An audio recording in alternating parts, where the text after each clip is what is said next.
Assalamualaikum warahmatullahi wabarakatuh. Perkenalkan, nama saya Nagita Rahayu Sabila dengan NIM 22040360009. Di sini saya akan menyampaikan tentang kesalahan penggunaan bahasa oleh para remaja untuk memenuhi tugas mata kuliah Bahasa Indonesia Karya Tulis Ilmiah dengan dosen Bapak Eko Widianto, MPD.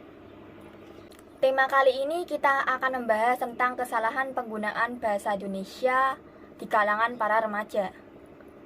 Oh ya, kalau berbicara tentang bahasa Indonesia yang baik dan benar, kita harus mengetahui apa sih kegunaan bahasa Indonesia itu dan untuk apa. Nah, seperti yang kita tahu bahwa bahasa digunakan sebagai sarana komunikasi, yang dimana setiap kita berkomunikasi pasti kita membutuhkan bahasa.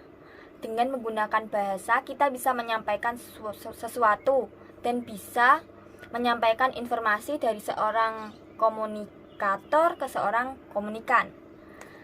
Nah, penggunaan bahasa Indonesia yang baik dan benar masih sering kita jumpai, bahwa faktanya masih sulit dilakukan, khususnya di kalangan para remaja. Karena apa? Karena mereka sangat sulit dalam membedakan kondisi di mana menggunakan bahasa formal dan informal, yang dimana masih banyak masyarakat dan khususnya para remaja, mereka lebih mudah menggunakan bahasa gaul atau bahasa sehari-hari yang sering mereka ucapkan.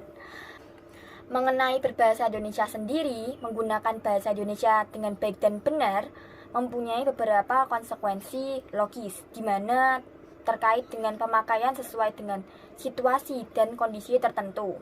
Seperti tadi yang sudah dikatakan, untuk menggunakan bahasa Indonesia yang baik dan benar, masih kebanyakan orang belum bisa menempatkan bagaimana cara berbahasa baku dalam keadaan formal dan bagaimana untuk bisa menempatkan berbahasa informal untuk informal juga.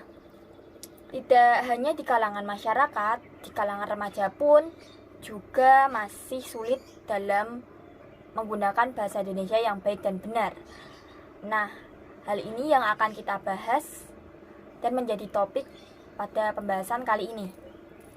Oke, dalam hal ini pasti banyak orang yang bertanya, seberapa penting sih penggunaan bahasa Indonesia secara baik dan benar, dan apalagi di kalangan para remaja. Seperti yang kita ketahui, masyarakat Indonesia itu dalam menggunakan bahasa mudah sekali terinterventasi oleh bahasa luar, terutama bahasa gaul.